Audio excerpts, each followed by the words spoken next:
नमस्कार प्रिय दर्शकों, आज इस खास कार्यक्रम में हमारे साथ पंडित धर्म प्रकाश शर्मा जी, जो एक ऐसे धार्मिक स्थान से नाता रखते हैं जो सारे विश्व भर में विख्यात है।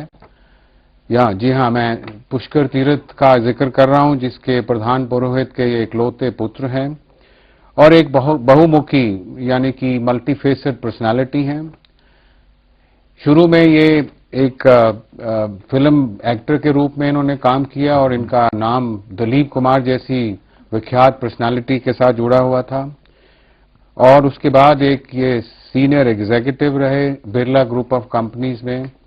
फिर उन्होंने अपनी पॉलिटिक्स में प्रवेश किया और राज्यसभा के मेंबर थे और इंदिरा गांधी फैमिली के साथ इनका खास नाता था, वो बताएंगे आपको।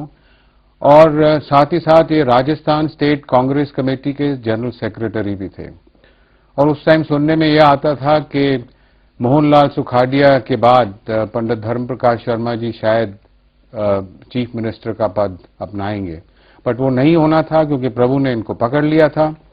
और प्रभु ने इनको किस प्रकार से पकड़ा वो पंडित जी अपने लफ्जों में हमें बताएंगे। तो पंडित जी, हम आपका धन्यवाद करते हैं कि आपने हमारे लिए इतनी दूर से सफर किया और अपने दर्शकों की तरफ से भी और अपनी तरफ से मैं आपका हार्दिक अभिनंदन करता हूं, आपका स्वागत करता हूं।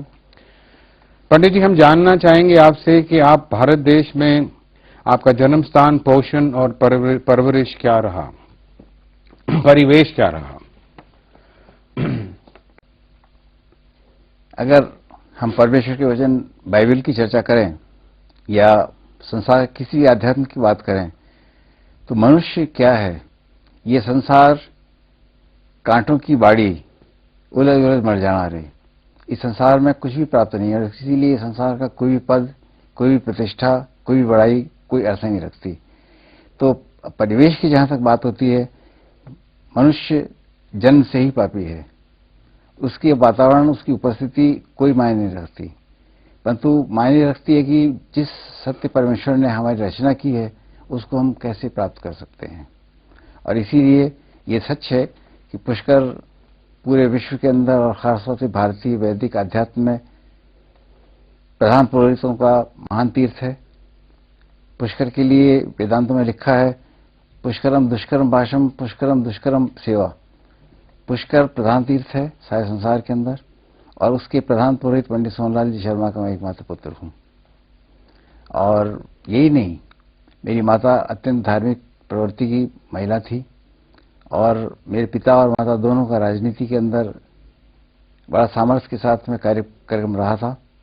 तो परमेश्वर ने अनुग्रह करके मुझे उस परिवार के अंदर जन्म दिया। मैं उनका इकलौता पुत्र हूं, मेरी एक बहन है। तो आपने परिवेश की बात की तो मैं ये कहना चाहूंगा कि पुष्कर के अंदर जन्म लेके भी मेरे सामने एक प्रश्न था। और वो प्रश्न ये था कि ये जीवन किस लिए मिला है।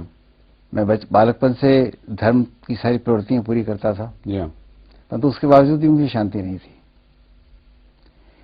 तो जब जो भी प्रश्न आता था कि हम किस प्रकार से शांति को प्राप्त करें, तो प्रश्न ये आता था सारे अध्यात्म को जब मैं देखता था कि परमेश्वर को प्राप्त करो, परमेश्वर को प्राप्त करो। तो कैसे परमेश्वर को प्राप्त करो? मैं पिताजी से पूछता था, सबसे पूछता था, पर ऋषियों से पूछता था, महर्षियों से पूछता था, मेरे घर में जितने साधु संत आते थे उनसे मैं पूछता था, पर उसका उत्तर कोई भी नहीं दे पाता था। सब कहते थे कि ये करो ये करो। मुझे एक घटना याद आती है, जब मैं बहुत छोटा था, संभवतः 1 साल का 1.5 साल का होऊंगा, मेरे माताजी और पिताजी दोनों आज़ादी की लड़ाई के अंदर आंदोलन में थे। मेरी माताजी जेल में बंद थी और जब जेल से छूट करके आई तो एक रात, वो रामचरितमानस की बहुत भक्त थी, तुलसीकृत रामचरितमानस की। तो वो हमेशा रात को सोने से पहले रामचरितमानस का पाठ करती थी और हारमोनियम के ऊपर बजा करके गाती थी। तो मैं उनकी गोद में सो रहा था, 1 साल का बच्चा था, 1.5 साल का, और वो गा रही थी। तो अचानक मुझे नींद में ऐसा लगा कि जैसे मुझ पर बरसात हो रही है। मेरी आंख खुल गई और मैंने देखा कि मेरी माताजी रो रही हैं और गा रही हैं और हारमोनियम बजा रही हैं। तो मैं बहुत देर तक देखता रहा। उसके बाद में मेरी माताजी से पूछा, मैंने कहा माताजी आप क्यों रो रही हैं? तो माँ ने कहा, बेटा परमेश्वर का प्रेम मुझे रुलाता है। मैं सोचता था पिताजी भी जेल में थे इसलिए माताजी रो रही हैं या और कोई कारण हो सकता है। तो मैंने माँ से ये पूछा, माँ परमेश्वर कौन है जो आपको रुलाता है? तो उन्होंने कहा कि परमेश्वर तुम्हारा पिता है। तो मैंने कहा मेरे पिताजी तो जेल के अंदर है, आप किस पिताजी की बात करती हैं? तो बेटा वो हम सबका पिता है। तो मैंने कहा आप जैसे पिताजी के पास रविवार को मुझे मिलाने के लिए ले चलती हैं जेल में, वैसे इन पिताजी से मुझे मिलवाई। तो जब माता जी ने कहा कि नहीं बेटा, जब तक तुम परमेश्वर के प्रेम को नहीं जानोगे तुम उसको कभी नहीं प्राप्त कर सकते, नहीं जान सकते। तो मेरे बचपन के अंदर एक प्रश्न आया कि परमेश्वर कौन है? वो प्रेम है, उसको हम कैसे जान सकते हैं? तो ये प्रश्न सबसे बड़ा था जो मुझे पुष्कर तीर्थ पुरोहित का प्रधान तीर्थ पुरोहित का पुत्र होने के बावजूद भी मेरे मन के अंदर निरंतर खटकता रहता था। जी हाँ पंडित जी, पर इसको आगे फिर आपको प्रभु की जो आप इच्छा आपके मन में थी सच्चाई को जानने की और शांति को जानने की, तो आगाज इसका कैसे हुआ इसके आगे? मैं सारे धार्मिक प्रवृत्तियां करता था, सारी भक्ति के भाव करता था, परंतु मुझे शांति नहीं मिलती थी। बाहरी शांति होती थी, पर जैसे एक पुत्र पिता से मिल लेता है वो शांति मुझे नहीं मिलती थी। मुझे कई घटनाएं याद आती हैं। जैसे मैं रविवार को सूर्योपासना करता था और सूर्योपासना के अंदर शनिवार की शाम से लेकर के और रविवार की शाम तक एक पांव पे खड़ा रहना पड़ता था और भूखा रहना पड़ता था, उपवास करना पड़ता था। मैं वो करता था। एक मुझे याद है एक दिन का कि इस तरह से उपवास करने के बाद में रविवार की संध्या काल को उपवास समाप्त करने के बाद में मैं जब सड़क पर जा रहा था पुष्कर के अंदर, थोड़ी छींटे पड़े थे, बरसात हुई थी, तो अचानक एक बालक साइकिल के ऊपर भागता हुआ आया और वो आकर के मेरे नजदीक गिर गया साइकिल पर से। और जब गिर गया तो उसका जो साइकिल का टायर था, वो जो मैं धोती और कुर्ता पहना करता था, तो धोती के ऊपर लग गया उसका टायर, उसे कीचड़ से सारी धोती सन गई। तो बजाय इसके कि मैं उस बच्चे की सहायता करता, उसको उठाता सड़क पर से, मैंने उस बच्चे का कान पकड़ा और कान पकड़ करके मैंने कहा कि साइकिल चलाना नहीं आता। क्रोध से कहा साइकिल चलाना नहीं आता। बच्चा डर के मारे उठ करके भाग गया। पर अचानक किसी ने मुझसे प्रश्न किया कि तू किस लिए उपवास करता है, तेरी क्या धार्मिकता है? जब तू एक बच्चे को क्षमा भाव से उसकी सहायता नहीं कर सकता तो तेरी सारी धार्मिकता नकली है, धोखा है। तो ये प्रश्न निरंतर रहता था। मैं जितनी धार्मिकता कार्य करता हूं, क्या उनके अंदर परमेश्वर की निकटता है? क्या परमेश्वर की जीवन की शैली मेरे जीवन में आ रही है?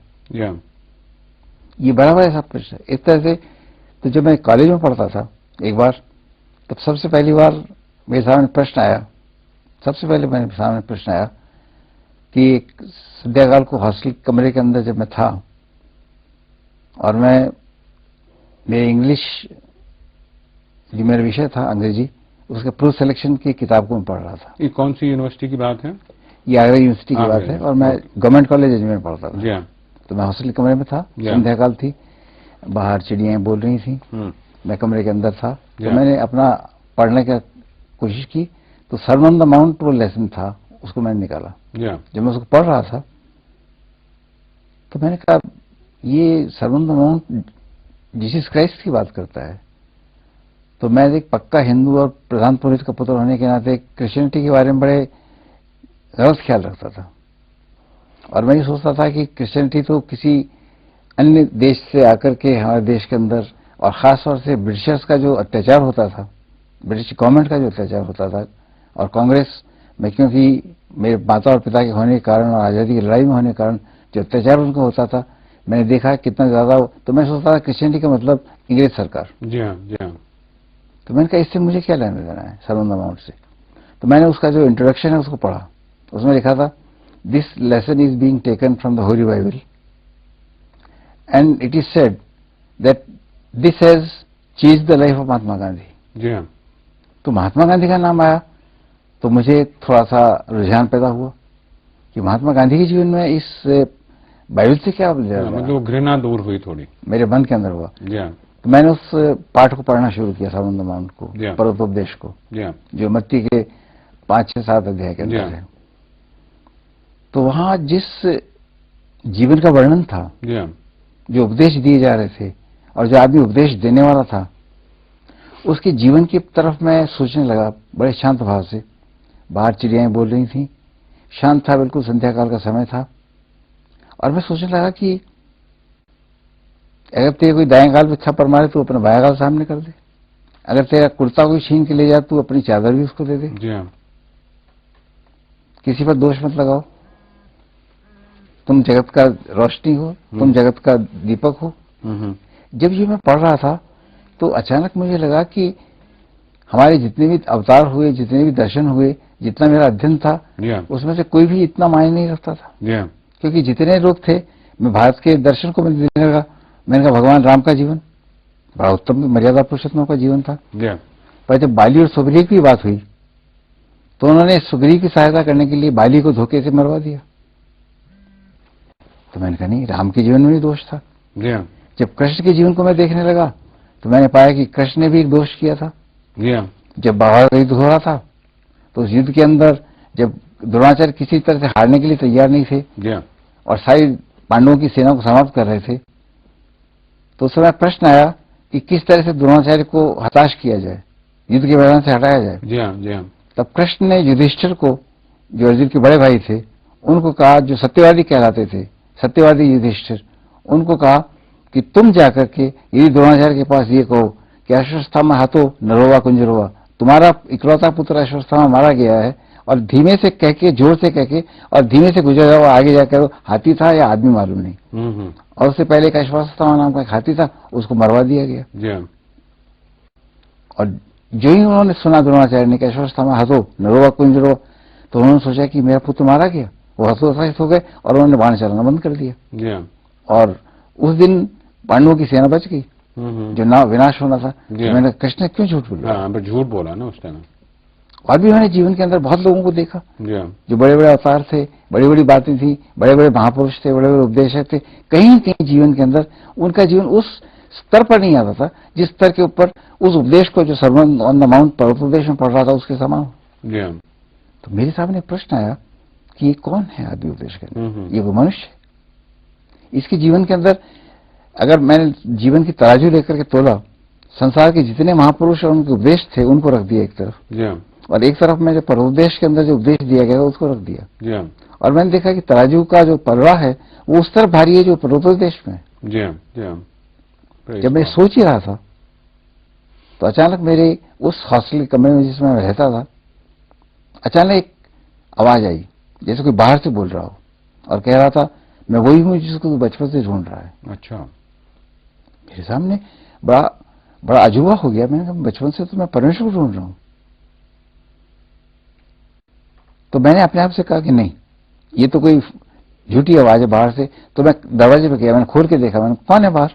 तो कोई भी नहीं था। मैंने दरवाजा बंद करके आया और पर्वतोपदेश को फिर आगे पढ़ने लगा, छठा अध्याय पढ़ने लगा। तो फिर आवाज आई, मैं वही हूं जिसको तो बचपन से ढूंढ रहा है। और उसके बाद जब मैं सोच रहा था कि किसकी आवाज हो सकती है, अचानक जिस कमरे में बैठा हुआ था वो कमरा रोशनी से भर गया। आमीन। बिल्कुल रोशनी से भर गया, और इतनी रोशनी से भर गया, और वो रोशनी ऐसी नहीं थी जैसी बल्ब और ट्यूबलाइट्स की होती है। अच्छा। ये सर्च लाइट की होती है। एक अजीब सी रोशनी थी, ऐसा लगा कि ऊपर से, और अचानक जैसे किसी ने मुझे थाम लिया और मैंने देखा, उसमें से दर्शन देख करके देखा कि एक व्यक्ति खड़ा है और दोनों हाथ फैला के मुझे कह रहा है, आ, मैं वही हूं जिसको तू ढूंढ रहा है।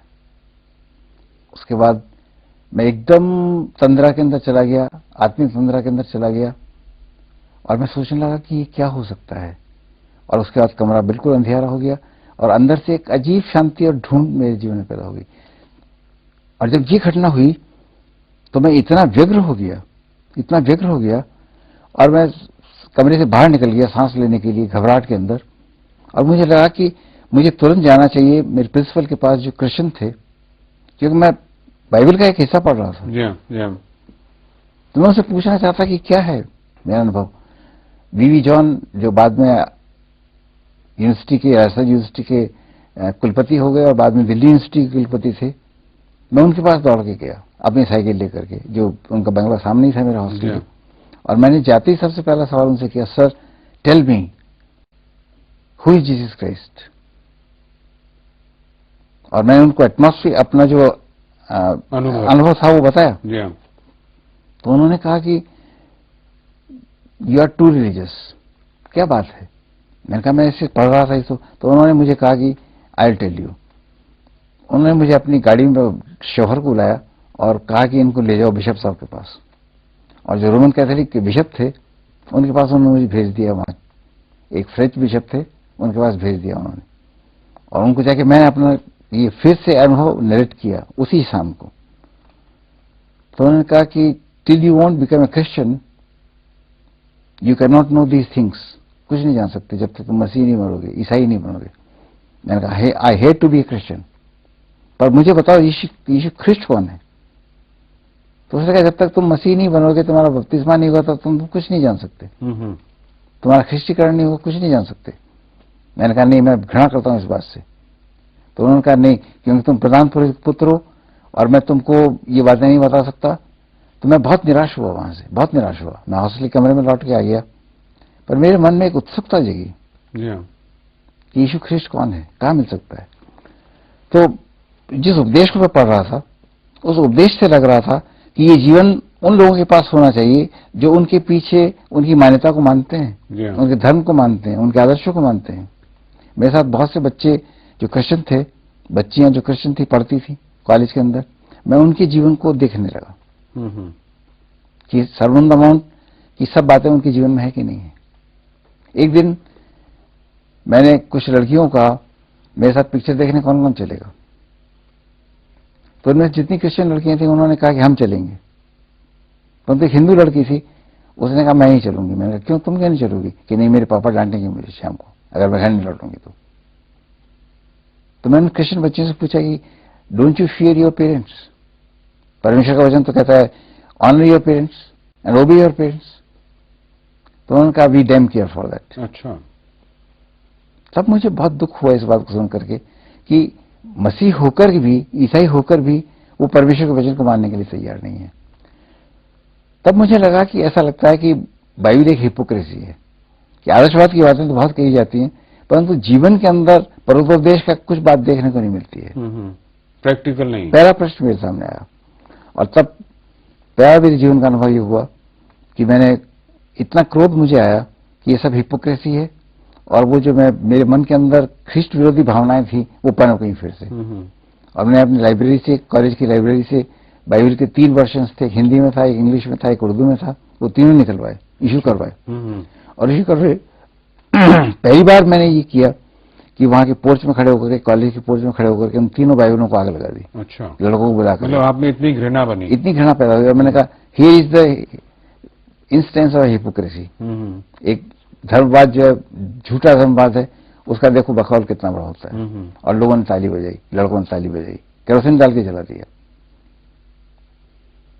मैं इतना घृणित था, इतना गिरा हुआ था, परंतु मेरे सामने बराबर प्रश्न ही बना रहता था। उसके बाद संसार में फैल गया, संसार में बदल गया, पर मेरे सामने निरंतर एक प्रश्न बना रहा कि परमेश्वर कौन है, किस तरह से मैं उसको पा सकता हूं। तब फिर उसके बाद में दोबारा एक तरह जीवन के अंदर मैं सब कुछ भूल करके भटक गया। जैसा अभी शुरू में आपने बताया था, मैं फिल्म यूनिवर्सिटी में चला गया, फिल्म यूनिवर्सिटी से लौट करके मैं चीफ एग्जीक्यूटिव हो गया इंडस्ट्रीज के अंदर। उस दौरान में कांग्रेस पार्टी में आ गया। एक घटना मुझे याद आती है जिसमें मेरे जीवन के अंदर सबसे बड़ा मोड़ आया। इसी दिल्ली की बात है, 1 जनवरी 1976 की बात है, 77 की क्षमा कीजिए, जब इमरजेंसी लगी थी और मैं राजस्थान प्रदेश कांग्रेस कमेटी का महामंत्री था। और वीवी गिरी विदा होकर के, जो हमारे राष्ट्रपति थे, वो अपने टर्म को समाप्त करके अपने स्थान बेंगलोर लौट रहे थे।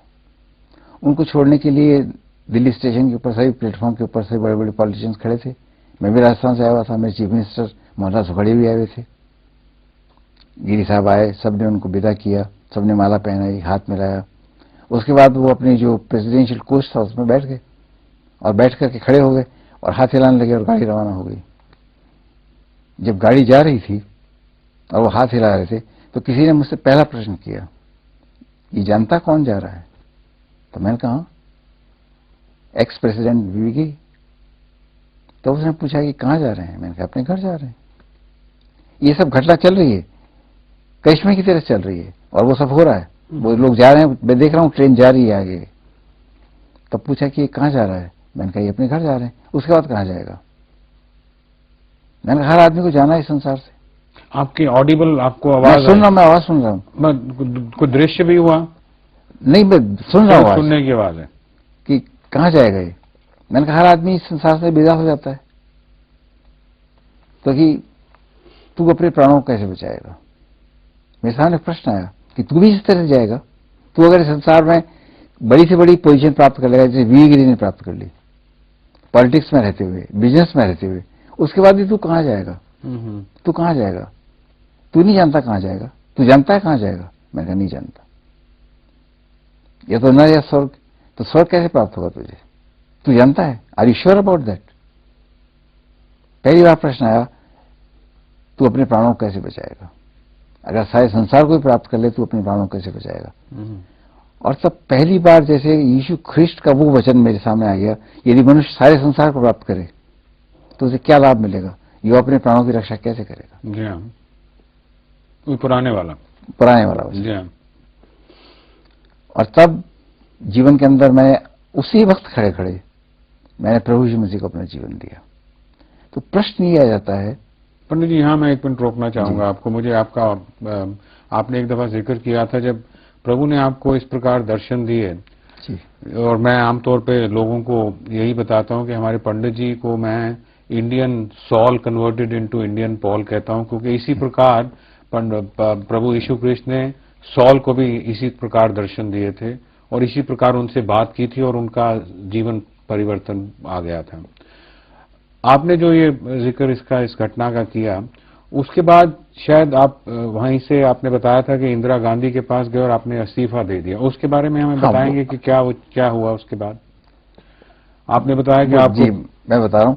पहला प्रश्न तो जिसको मैं चर्चा कर रहा था, तब मुझे सबसे पहले स्मरण आया कि जब मेरी माँ की गोद में मैं सोया हुआ था और उस दिन मेरी माँ रो रही थी और मैंने माँ से प्रश्न किया था कि माँ, परमेश्वर यदि मेरा पिता है तो मुझे मिलता क्यों नहीं?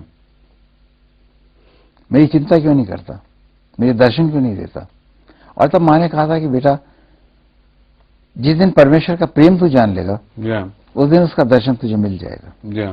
और पहली बार रेलवे स्टेशन पर उस दिन खड़े खड़े मैंने उसके दर्शन को पाया। और तब मुझे मन में शांति हुई कि जैसे पिता अपने बच्चे को हाथ पकड़ करके अपने निकट ले लेता है, अपनी गोद में ले लेता है, अपनी बाहों में ले लेता है, अपने आंचल में ले लेती है माता, ठीक वैसे ही जैसे मुझे किसी ने ले लिया, मुझे बचा लिया संसार से। और आपने जैसे कहा कि आपने बनिया के जैसे हिसाब किया। मैंने हिसाब किया, मैंने अकाउंटिंग किया जीवन के अंदर कि जो कुछ जीवन में जी रहा हूं उसका प्रतिफल क्या होगा, उसका लाभ क्या मिलेगा मुझे। शायद आप चीफ मिनिस्टर बन जाते राजस्थान नहीं, के। क्या उसके बाद क्या होता? बहुत बनते मैं प्रेसिडेंट ऑफ इंडिया बन जाता तो क्या होता? क्योंकि वो जा रहा था उसी के मैं देख रहा था और मैं जानता हूं कि कुछ लाभ नहीं। ये हिसाब मैंने कर लिया अच्छे से। और तब ये परमेश्वर का प्रेम मेरे जीवन के अंदर धीमे धीमे स्थान करने लगा। उसके बाद संभवतः मैं बहुत बार शेयर कर चुका हूं मेरी टेस्टिमनी जो ग्रेटर लव है, जो इंग्लिश में छपी है, उसमें मैंने इस बात को प्रकाशित भी किया है, प्रकट भी किया है और जगह सभाओं में इस बात को प्रकट करता हूं कि इस प्रेम को, जो परमेश्वर का प्रेम है, इसने जैसा 32 का सुसमाचार परमेश्वर के वचन के 3:16 पद कहता है, परमेश्वर ने जगत से ऐसा प्रेम रखा कि अपना इकलौता पुत्र दे दिया ताकि जो कोई विश्वास करे नाश न हो परंतु अनंत जीवन पाए। परमेश्वर का प्रेम इसलिए है कि हम नाश न हो परंतु अनंत जीवन को प्राप्त करें। आप इसको आमतौर पे महामंत्रा कहते हैं। हाँ, ये महामंत्र। तो इस परमेश्वर के इस प्रेम ने मुझे पहली बार पिता का एहसास करवाया कि परमेश्वर प्रभु यीशु मसीह के अंदर देहधारी होकर मेरे इतना निकट आ गया, जिसने हॉस्टल के कमरे के अंदर मुझे पकड़ने की कोशिश की। मैं वहां से भाग गया तो उसने फिर मुझे वहां पकड़ लिया। इसको जरा अंग्रेजी में मैं बोल दूं, जो जॉन 3:16 इसमें है, for God so loved the world that he gave his only begotten son that whoever believeth on him should not perish but have everlasting life। और साथ साथ मैं चाहूंगा इसका 17 पद पढ़ लीजिए, 3:17 पद, यूहन्ना का सुसमाचार, जो एक महामंत्रा के साथ में एक महान उपदेश है परमेश्वर का, एक महान दर्शन है। 17 पद, John 3:17। For God sent not his son into the world to condemn the परमेश्वर world। ने अपने पुत्र को इसलिए नहीं भेजा कि संसार को दोषी ठहराए। ध्यान करिए, गॉड सेंड नॉट हिज संसार के अंदर आज तक जितने भी उपदेशक आए, सबने कहा तू दोषी है। हर मनुष्य को पापी कहा। रावण को मारने के लिए मर्यादा पुरुषोत्तम राम आए, कंस को मारने के लिए कृष्ण आए, महाभारत का युद्ध करने के लिए कृष्ण आए, परंतु किसी ने ये नहीं कहा कि परमेश्वर पापी पर दोष नहीं लगाता। परमेश्वर का पुत्र इसलिए आया कि वो दोष न लगाए। That whosoever believeth in him हम सब should not जानते हैं, perish. पापो हम पाप करवाणाम पापात्मा, हर मनुष्य पाप से डूबा हुआ दोबारा है। बोलिए जरा इसको। पापो हम पाप करवाणाम पापात्मा आत्मनम मम। अच्छा, मैं पापी हूं, मैं जो कुछ करता हूं पाप करता हूं, मैं जो कुछ हूं पाप हूं। पापो हम हरो हरि, हे परमेश्वर मेरे पापों को हर ले। जी हाँ। कौन हर लेगा, कैसे हर लेगा? यहां तो पापों का दंड मिलता है, क्योंकि वचन खुद कहता है पापों की मजदूरी मृत्यु है। जी हाँ। तो जब मृत्यु है पापों की मजदूरी, तो फिर बचेंगे कैसे? तो इसीलिए जब तक परमेश्वर ये अनुग्रह न करे हम नहीं बच सकते। तो प्रश्न ये आ जाता है कि संसार के अंदर आज तक जितने लोग आए, जी हाँ। जैसा करेगा वैसा भरेगा, जैसी करनी वैसी भरनी। इस संसार के अंदर जो कुछ भी मनुष्य है, पाप मदमोह की या जग में है खान। कबीरदास कहते हैं पाप मदमोह की या जग में है खान। तो और सब तरफ मनुष्य पाप में डूबा हुआ है, मनुष्य दोषी है परमेश्वर की दृष्टि के अंदर। तो इस दोषी मनुष्य पर दंड की आज्ञा तो आएगी, तो इसको कौन बचाएगा, कौन रक्षा करेगा इसकी? प्रभु यीशु मसीह ने कहा मैं धर्मियों के लिए नहीं परंतु पापियों के मन फिराव के लिए आया हूं। और प्रभु के वचन में कहीं प्रभु ने यह भी कहा है कि I and my father are one. शायद किसी और महापुरुष ने या किसी अवतार ने ऐसे नहीं कहा। जब तक, इसलिए यहां पर ये महामंत्र है, इसमें परमेश्वर ने हमसे क्यों प्रेम किया कि हम नाश होने को थे। सब कोई पाप की मजदूरी के अंदर में पड़े हुए थे। तो परमेश्वर ने वो प्रेम प्रकट किया, तो उस प्रेम का बदला क्या दिया कि उसने अपने पुत्र को, कौन है पुत्र? यीशु कृष्ण। पुत्र का अर्थ क्या होता है? मैं वैज्ञानिक दृष्टि से बात करना चाहता हूँ, जियोलॉजिकल सिद्धांत। पंडित जी एक मिनट मैं आपको यहाँ रोकना चाहूंगा, इसके वो आगे बढ़ाएंगे आप, मैं माफी चाहूंगा आपको रोकने में, लेकिन मैं उसी घटना का तो पुत्र कौन है पहले इस सिद्धांत को समझ लें। बहुत लोग सोचते हैं पुत्र का मतलब अलग से कोई पुत्र पैदा होना। पुत्र हमेशा पिता का स्वरूप होता है। पिता का जो जीन्स होते हैं उसमें आते हैं, वो पुत्र जीन्स ही तो होता है। वो एक अंग्रेजी की बहुत प्रसिद्ध कविता है, child is the father of man.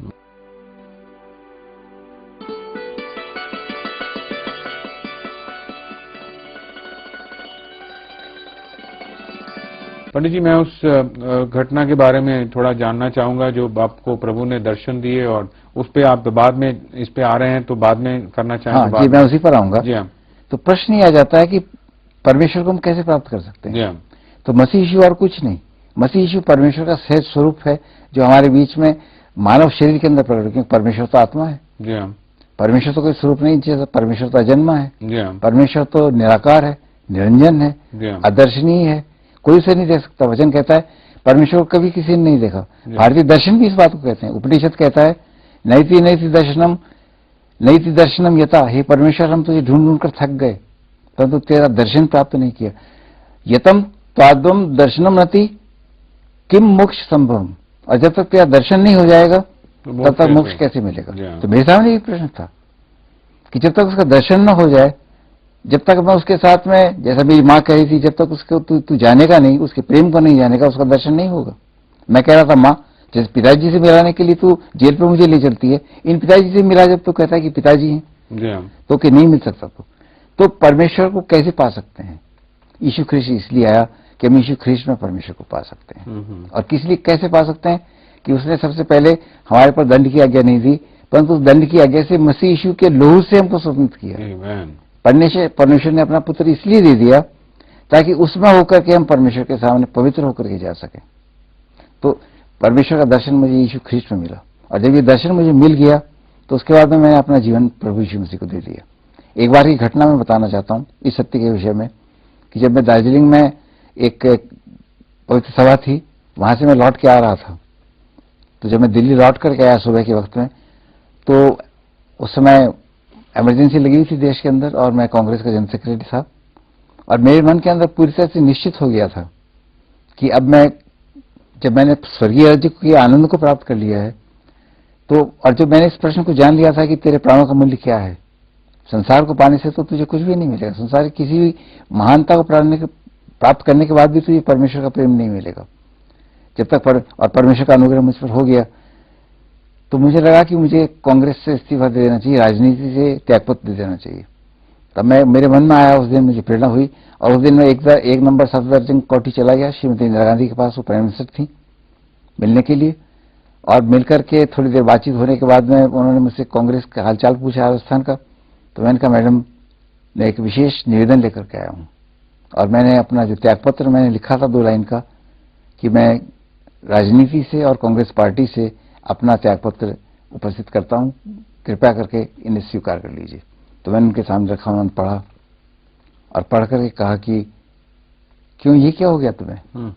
तब मैंने उनको कहा कि मैंने परमेश्वर के राज्य के आनंद को प्राप्त कर लिया है, अब मैं संसार के राज्य में कोई लाभ नहीं है। तब उन्होंने मुझे कहा कि क्या तुम क्रिश्चियन हो गए हो?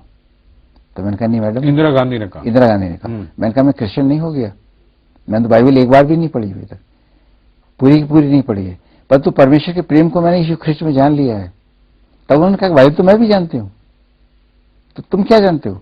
तो तुम ये बात क्यों करते हो? तुम जवान लड़के क्यों मेरे साथ छोड़ के जाना चाहते हो? क्यों तो राजनीति से निकलना चाहते हो, जब हम इस समय दुख के समय में से गुजर रहे हैं, इमरजेंसी के अंदर, और तुमको हमारा साथ देना चाहिए, तुम क्यों जा रहे हो? अच्छा, उसने ये भी कहा कि बाइबल मैंने पढ़ी हुई है। तो मैंने कहा, तो उन्होंने खुद आगे कहा कि मैंने 3 बार बाइबल पढ़ी है। मैंने कहा, कैसे आपने बाइबल पढ़ी? कि जब मैं स्टूडेंट थी और जब मैं पढ़ती थी स्विट्जरलैंड के अंदर, तो मैंने 3 बार बाइबल पूरी की पूरी पढ़ी है। तब मैं आनंद से झूम गया, और मैंने कहा कि मैडम, मैंने जिसने एक बार भी बाइबल पूरी नहीं पढ़ी है, अगर उसको ये आनंद मिल सकता है परमेश्वर के वचन से और सत्य से, दर्शन के द्वारा, तो आपको तो मुझसे 3 गुना अधिक परमेश्वर का दर्शन और आनंद मिल जाना चाहिए। जी हाँ। तब उन्होंने कहा था कि यू आर अ फूल, तुम बहक गए हो। अच्छा, तुमने रिलीजियस गुलामी ग्रहण कर ली है, तुम अपने सारे आदर्श को भूलना चाहते हो, तुम पंडित सोनलाल जी के बेटे हो, प्रधान पुरुष के बेटे हो, और ऐसी बात करते हो। क्योंकि गांधी जी के साथ में, नेहरू जी के साथ में मेरे परिवार का, मेरे पिताजी का, मेरे माताजी का और आजादी की लड़ाई के अंदर निकट रिश्ता। मैंने सुना है कि आपका जन्म भी हाँ, मैं फतेहपुर जेल में पैदा हुआ था, मेरी माँ जेल में बंद थी, तो मेरी माँ को ब्रिटिश सरकार ने नहीं छोड़ा था। वो इतनी, मतलब इतनी समर्पित कार्यकर्ता थी कांग्रेस की, कि ब्रिटिश सरकार ने छुड़ाने, ब्रिटिश सरकार ने रिपोर्ट लिखी थी कि अगर इनको छोड़ देंगे तो आंदोलन फिर तेज हो जाएगा यूपी के अंदर। यूपी के अंदर जो कांग्रेस पार्टी थी उस समय में, उसकी वो महिला विंग की वो थी, महामंत्री थी। तो मैं जेल में ही पैदा हुआ। उस समय जेल के अंदर सुररानी नेहरू भी मेरी माताजी के साथ ही जेल के अंदर थी, जो इनकी पत्नी मोतीलाल जी की पत्नी थी, मोतीलाल जी नेहरू की। तो गांधी परिवार से हमारा निकट का रिश्ता था, नेहरू परिवार से हमारा निकट का रिश्ता था। तो इंदिरा जी ने मुझे याद दिलाया कि ये बात है। तो मैंने कहा, नहीं मैडम, मैंने वो आनंद प्राप्त कर लिया है जो आपको इस कुर्सी पर रहते हुए नहीं मिल सकता। तब मैंने उनसे एक प्रश्न किया कि आप क्या जानती हैं कि आपका प्राण कितना बहुमूल्य है, और आपके प्राणों को बचाने के लिए आपने क्या किया है? और ये जो प्राइम मिनिस्टर की कुर्सी है, क्या ये हमारे को आनंद और शांति दे सकती है, परमेश्वर का राज्य दे सकती है?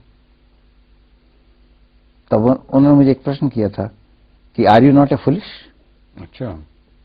तो मैंने कहा, मैडम, मैं तो आदर के साथ निवेदन करना चाहता हूं कि अगर आप परमेश्वर के राज्य को प्राप्त नहीं करेंगे, अगर परमेश्वर के वचन के अनुसार सत्य को प्राप्त नहीं करेंगी, तो आप अपने प्राणों को नहीं बचा सकते। ये कुर्सी आपके प्राणों को नहीं बचाएगी। वो गुस्से से बहुत नाराज हो गई, उन्होंने मेरा त्यागपत्र फाड़ने की कोशिश की, फाड़ दिया। अच्छा। और नाराज होकर कमरे में चली गई। वहां से उठ के बाहर आया, आकर के मैंने फिर से त्यागपत्र लिखा, एक लिफाफे में डाला उनके नाम से, और मैंने डाक में डाल दिया। अच्छा, इतनी नाराज हुई कि फाड़ दिया? वो फाड़ दिया गुस्से में। अच्छा। उसके बाद मुझे याद है, मैं उस दिन याद करता हूं कि जब तक परमेश्वर अनुग्रह न करे और दया न करे, और जब तक परमेश्वर के सत्य को हम स्वीकार न करें, हम कभी उसके पास नहीं आ सकते। जब इस देश के अंदर श्रीमती गांधी पद से उतर गई, चुनाव हार गई, और चुनाव हारने के बाद में जब मोरारजी भाई और सरकार ने उनको, चरण सिंह की सरकार ने उनको गिरफ्तार कर लिया, गिरफ्तार करके जेल में डाल दिया, तो मेरे पिताजी बहुत दुखी हुए, बहुत दुखी हुए, क्योंकि वो इंदिरा जी को प्रियदर्शनी को बेटी की तरह से प्यार करते थे। हम्म। बुजुर्ग हो गए थे तो रोने लगे और कहने लगे मेरी बेटी जेल में है और आंसू से बहाने लगे। तो मैंने कहा अच्छा मैं जाता हूँ। तो मैं दिल्ली आया और दिल्ली आकर के परमिशन लेकर के मैं तिहाड़ जेल गया मिलने के लिए और मैंने उनसे निवेदन किया, दुख बताया मेरे पिताजी का। मैंने कहा पिताजी बहुत दुखी हैं, सब परिवार के लोग दुखी हैं। और उस दिन मैंने उनको याद दिलाया मैडम मैं फिर बड़ी बात नहीं करता, मैं फिर निवेदन करता हूँ कि आपने प्राणों को बचाने का उपाय किया। इस जेल से तो आप छूट जाएंगे क्योंकि आपको कोई जेल में नहीं रख सकता। इस जेल से छूट जाएंगे, जो जीवन के जेल है, मृत्यु की जेल है, उससे आप कैसे छूटेंगे। तो वो हंसने लगी और कहने लगी वील टॉक अगेन। अच्छा, मैं सॉफ्ट हो गई थी वो, तो उतनी हार्श नहीं थी। निश्चित तौर पर। तो हमारे सामने एक प्रश्न आता है, परंतु वो आनंद मुझे मिला। उसके बाद में आपको मालूम है थोड़े दिनों बाद में ऊंचे पद पे रहते हुए भी उन्हीं के अपने गार्ड्स ने उनके साथ में क्या किया, उनका एसेसिनेशन हुआ। आज हमारे सामने प्रश्न आ जाता है कि वीवी गिरी गए, क्या उन्होंने प्राणों को बचाया? या संसार के बड़े से बड़े महापुरुष भी गए तो क्या उन्होंने प्राणों की रक्षा की? क्योंकि उद्धार और कहीं नहीं, और कहीं नहीं, केवल परमेश्वर का जीवन पाने के बाद ही उद्धार प्राप्त होता है। और वो परमेश्वर का जीवन प्रभु यीशु मसीह के द्वारा हमारे संसार के अंदर हम सबको मिला है। इसीलिए परमेश्वर का प्रेम सिद्ध हुआ कि परमेश्वर ने हमसे ऐसा प्रेम किया कि अपना इकलौता पुत्र यीशु ख्रिस्त दे दिया कि ताकि जो कोई विश्वास करे नाश न हो परंतु अनंत जीवन पाए। पंडित जी, एक मैं आपसे जानना चाहूंगा कि आपने एक छोटी सी वो जो पुस्तिका दी हुई है जिसका नाम मोक्ष द्वार है, जी हाँ। उसमें आपने एक जगह पे कोट किया हुआ है और मैं उसको पढ़ना चाहूंगा। हिंदी में भी एक थी मेरे पास, वो नहीं है, मैं अंग्रेजी वाली पढ़ना चाहूंगा। आपने यहाँ कहा है अमंग दी, मैं अंग्रेजी में पढ़ना चाहूंगा, among the most Hindu Puranas one Bhavishya Purana written in Sanskrit around the 7th century AD, it should be actually BC, describes quite lucidly about this holy incarnation in Pratisang chapter of the Bharat Khand as follows। ये संस्कृत में है अभी। ईश मूर्ति प्राप्ता नित्य शुद्धा शिव करी ईशा मसीह इति माम नामम प्रतिष्ठम। तो पंडित जी मैं जरा आपसे इसके ऊपर टिप्पणी जानना चाहूंगा क्योंकि ये जो ग्रंथ है ये हिंदुओं का एक बहुत प्राचीन ग्रंथ। जी हाँ, वेदव्यास ऋषि भारत के एक तरह से वेदांतों के प्रवक्ता कहे जाते हैं। जी हाँ, ये वेदव्यास जी का है। वेदव्यास जी का है। जी हाँ, उन्होंने हमारी आर्मी हिंदू, जी हाँ, भविष्य पुराण वेदव्यास ने लिखा। नहीं, और उन्होंने कौन सी किताब? श्रीमद् भगवत गीता उन्हीं की है। और सारे पुराण, जी हाँ, और भागवत, महाभागवत सब उन्हीं की लिखी हुई है। अच्छा, बल्कि उनको तो मनीषी कहा जाता है। अच्छा, हमारे भारतीय दर्शन का मनीषी है वो। तो उन्होंने भविष्य पुराण लिखी है। जी हाँ। तो ऐसा है, उसके अंदर वर्णन है जब वेदव्यास ऋषि यात्रा करते हुए उत्तर की तरफ जा रहे थे, जी हाँ, तो आगे तक वो मलिच प्रदेश तक चले गए। संभवतः है वो बिलोचिस्तान से पार आगे, जी हाँ, उधर फारस की खाड़ी की तरफ यात्रा करते हुए। जी हाँ। तो वहां उन्होंने जब वो जा रहे थे तो उसमें वर्णन है भविष्य पुराण के अंदर पूरा। तो उन्होंने देखा कि एक पर्वत के ऊपर एक महादर्शन, एक महान ज्योति आ रही है पर्वत पर से। तो ठिठक करके हाथ जोड़ के खड़े हो गए आदर के साथ में कि ये तो परमेश्वर की ज्योति है। और उन्होंने देखा वहां पर कि अचानक उस ज्योति के अंदर से एक स्वरूप प्रकट हुआ और उस स्वरूप का वर्णन किया जिस वचन को आप पढ़ रहे थे। अभी फिर से पढ़िए उसको।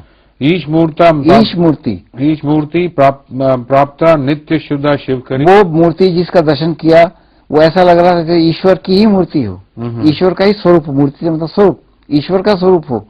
और कैसी है? परम नित्य है, सनातन है और शुभ है, कल्याणकारी है और पवित्र है। उसका दर्शन किया। आगे ईशा मसीह इति। तब उन्होंने पूछा प्रणाम करके कि तो परमेश्वर का दर्शन हुआ, और दर्शन करके कहा कि हे महामूर्ति, हे देवादिदेव, आप कौन हैं? आपका नाम बताइए, मैं आपको प्रणाम करता हूं। तब वो ईश मूर्ति ने, जो पवित्र थी, परमेश्वर का स्वरूप थी, उसने कहा मेरा नाम आगे जाकर के ईसा मसीह प्रतिष्ठित होगा। अच्छा, प्रतिष्ठित होगा। और आगे लिखा है कुमारी गर्भ संभवम। अच्छा, कुमारी गर्भ संभवम, देखिए पढ़िए कुछ आगे। भी नहीं है वो। कुमार क्या है? कुमारी गर्भ संभवम। कुमारी गर्भ संभवम। और मैं एक समय जगत के उद्धार के लिए कुंवारी कन्या से उत्पन्न होकर के सारे जगत का उद्धार करूंगा।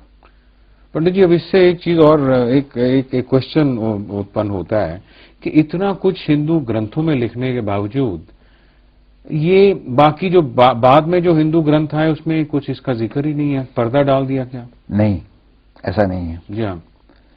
श्रीमद् भगवद गीता के अंदर मर्यादा पुरुषम योगीराज कृष्ण ने स्पष्ट कहा है, यदा यदा ही धर्मस्य ग्लानिर्भवति भारत अभ्युत्थानम कौन्तेयम। जब जब भी संकट आएगा धर्म पर, अवतार पैदा होंगे, महापुरुष पैदा होंगे, परंतु अंत में क्या होगा? अर्जुन को कहा, परित्याजम सर्वधर्मानाम नामेकम शरणम ब्रजम। हे अर्जुन, सब धर्म को त्याग दे, सब पूजा पाठ को त्याग दे, और क्या कर, आके मेरी शरण के अंदर पड़ जा। वहां का मामेकम का अर्थ होता है मुझ सनातन परमेश्वर के पास, मेरा शरणागत हो जा। कृष्ण उस आने वाले दर्शन की बात कर रहे थे जो भविष्य पुराण के अंदर है। इस बात को समझिएगा। और इसीलिए यीशु ख्रीष्ट के अंदर इसी वचन 17 पद को, जो यूहन्ना 3 अध्याय 17 पद को हमने पढ़ा, यही है कि परमेश्वर ने अपने पुत्र को इसलिए भेजा कि वो संसार पर दंड की आज्ञा नहीं थी। अभी तक जितने लोग आ रहे थे सब दंड की आज्ञा दे रहे थे, छठम प्रतिशाठम। पंडित जी, इससे क्या, इसका तात्पर्य क्या निकलता है कि कृष्ण और जो राम, ये जिस तरह भी इतने जो अवतार आए हैं, यीशु ख्रीष्ट सबका आंसर है, उत्तर है। हाँ। एक बात सोचिए ना, भारत के दर्शन को ले लीजिए। हाँ। भारत के अंदर ये मान्यता है कि अवतार सब पैदा होंगे, 24 अवतार होंगे, और 24 अवतार में से बुद्ध लास्ट अवतार हुए, आखिरी अवतार हुए। बुद्ध, भगवान बुद्ध को अवतार मानते हैं, और 24वां अवतार निष्कलंक अवतार की प्रतीक्षा कर रहे हैं वो।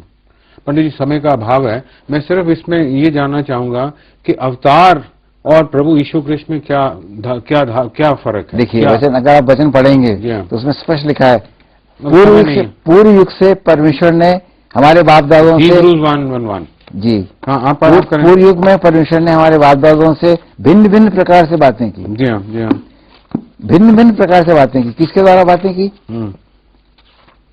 मैं पढ़ना चाहूंगा अंग्रेजी में। God who at sundry times and in divers manners spoke in time past on to the fathers by the prophets. तो इसी के अनुकूल वेदव्यास से भी बात हुई। वेदव्यास से ही नहीं, कृष्ण से भी बात हुई। अच्छा, कृष्ण के द्वारा भी उन्होंने हमसे बातें की, परमेश्वर ने। राम के द्वारा भी बातें की। अच्छा, देवर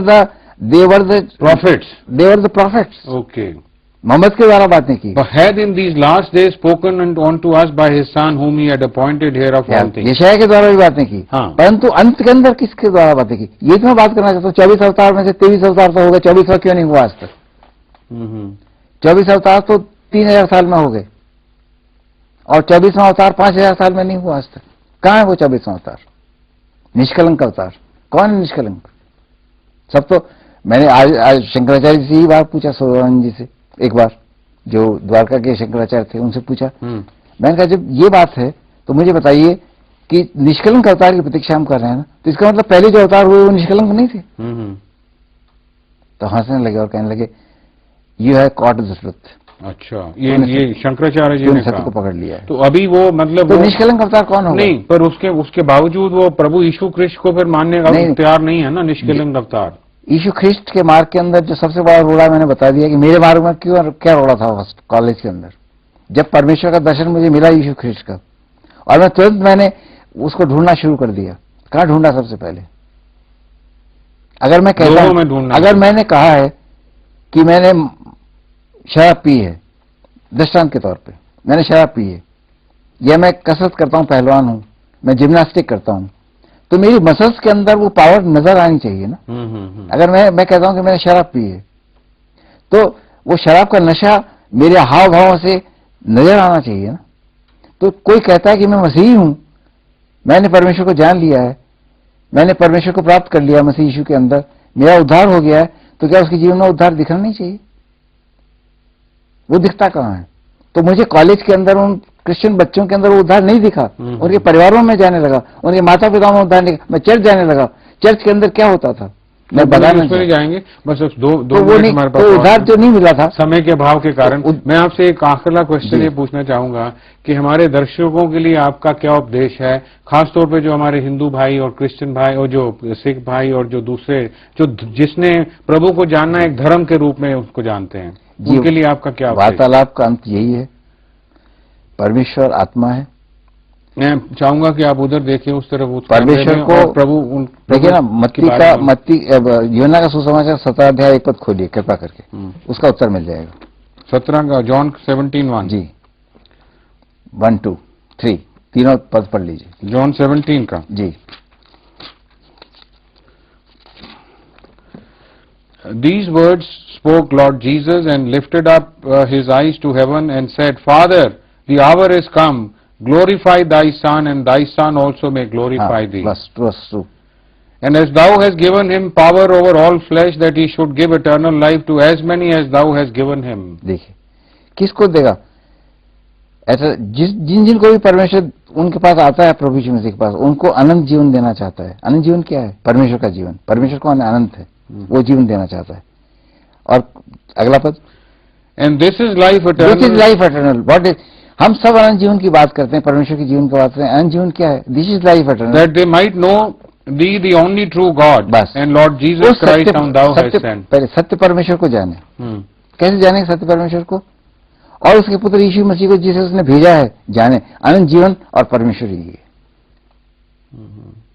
ये प्रश्न है। तो वो 24वां अवतार कौन है?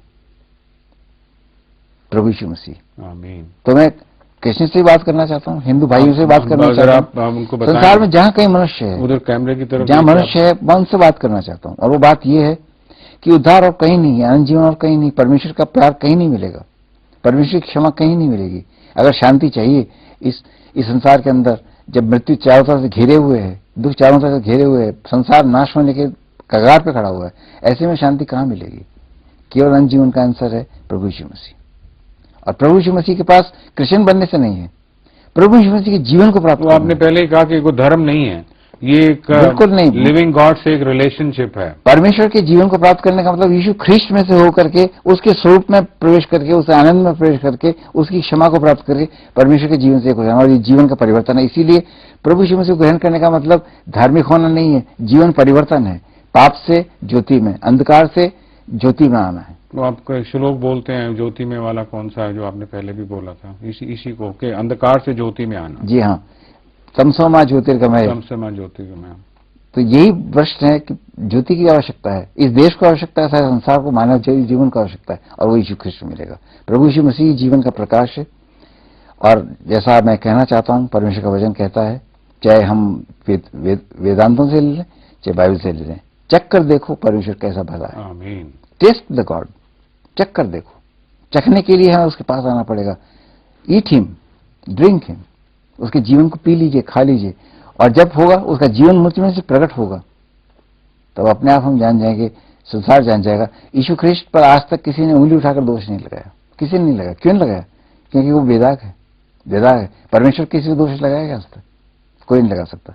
तो दो व्यक्तित्व हैं, एक वो आत्मिक है जो परमेश्वर है, और एक जो देह में प्रकट हुआ परमेश्वर यीशु ख्रिस्ट। दोनों बेदाग व्यक्तित्व हैं, निर्दोष हैं। पंडित जी, आपने कह दिया। मैं इससे इस वार्तालाप को खत्म करना चाहूंगा। जैसे पंडित जी ने कहा कि चख के देखो, जब तक आप चखेंगे नहीं आपको नहीं पता लगेगा।